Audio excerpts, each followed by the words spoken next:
Ohio State University receiver Garrett Wilson is one of 3 or 4 prospects vying to be wide receiver 1 in the 2022 draft class. His skill set aligns perfectly with what's in vogue in the NFL right now, getting separation through his releases, route running, and the ability to win deep down the seam. So let's take a look at the film and we'll answer the question, is Garrett Wilson the clear-cut number 1 in this year's draft class? Let's go. What's going on, everybody? It's Luke here from PLAJ. And I gotta be honest with you, I've been looking forward to this video. It's been much requested. We're talking about Garrett Wilson because he's an excellent prospect. I really liked his film.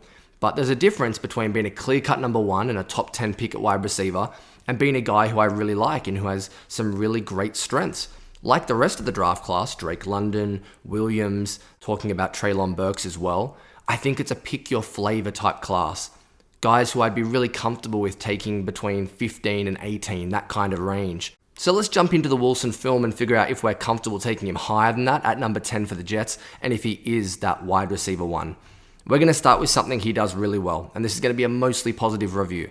Bottom of the screen, take a look at the releases and the ability to win on the stem of the route for Garrett Wilson.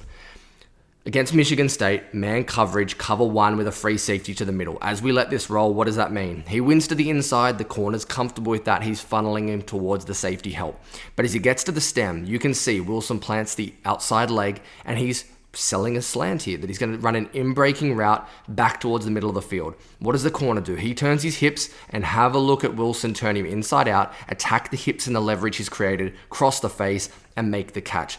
A great job. This is what Cooper Kupp does well. This is what Justin Jefferson does at full speed. Attacks the inside leverage, and then as the wide receiver shuts the gate, bang, slams on the brakes, gets it on that little double move, and it's a fantastic first down the stretch for Ohio State.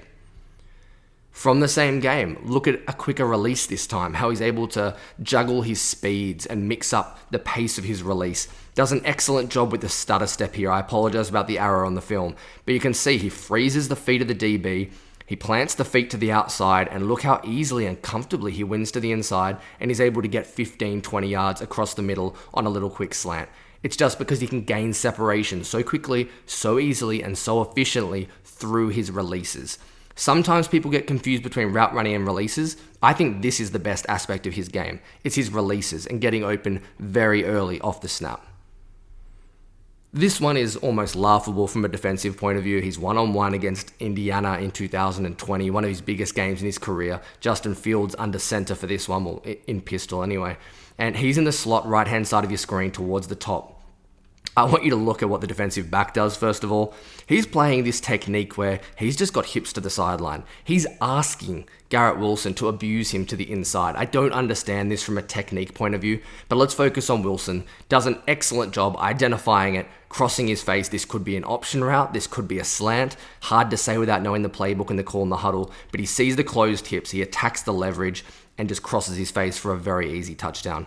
Intelligent receiver, knows how to attack leverage, knows how to attack hips, does it very easily, and if you give him an inch, he's going to take a mile. But here's something that showed up a little more than I would have liked from Garrett Wilson. And this is what I'm talking about when, if you look at a highlight film, you're not going to notice this. But when you watch 5-6 hours of all 22, these things start becoming little patterns and you see it and it clicks in your head. He's at the bottom of your screen here against Michigan, like we saw from one of the opening clips. And he gets separation and a great release. Let's start with that part of the route. Absolutely toasts him here. Keeps the defensive back's feet glued to the ground. Beats him to the inside on a slant. This is a great job creating separation. But the mistake he makes is sometimes a balance thing. I just think he's sloppy here with his first 3 or 4 steps of his route. Then he ends up nearly running into the DB and acting as a pick on his own slant.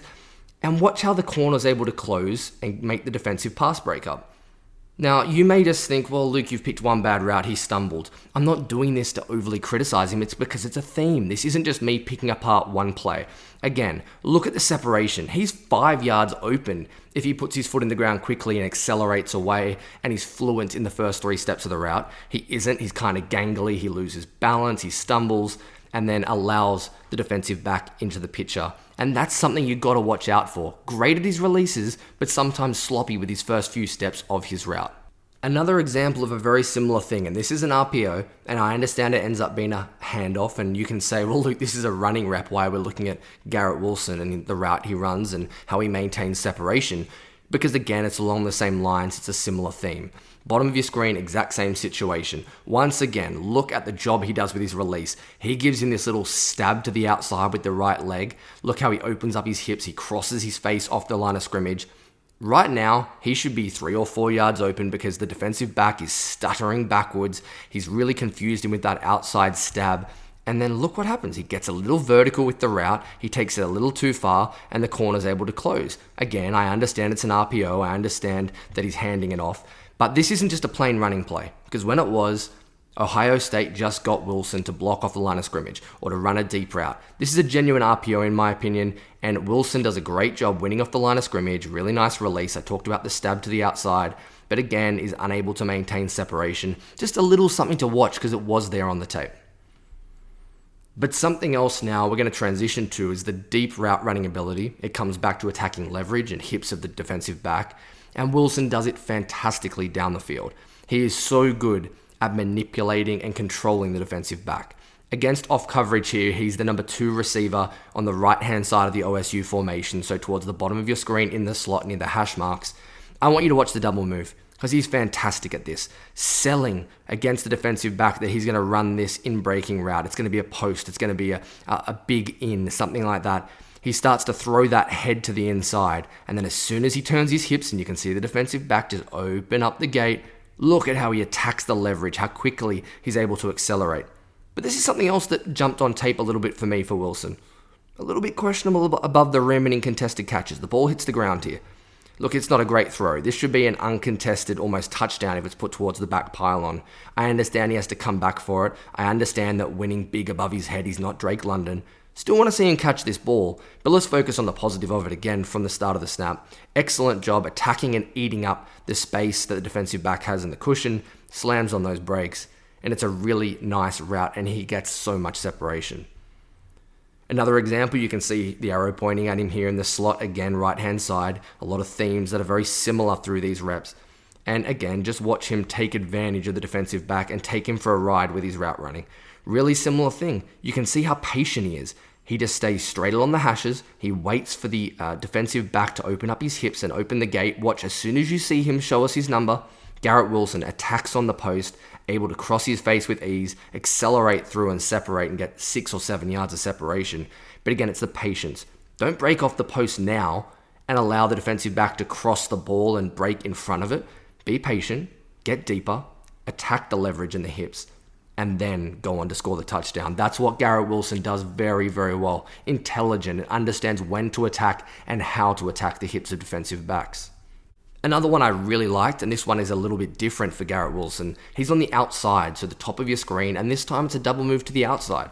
Let's not just always have these in-breaking post-type routes. You can see him, tries to open up the hips, goes on this slant or skinny post and sells it. As soon as the defensive back closes those hips, he chucks that left leg in the ground, accelerates, is able to go straight past him. Really good at gaining separation through quick acceleration, short area quickness. But then once again, can't quite reel it in. It's a slightly overthrown ball. Should he catch this?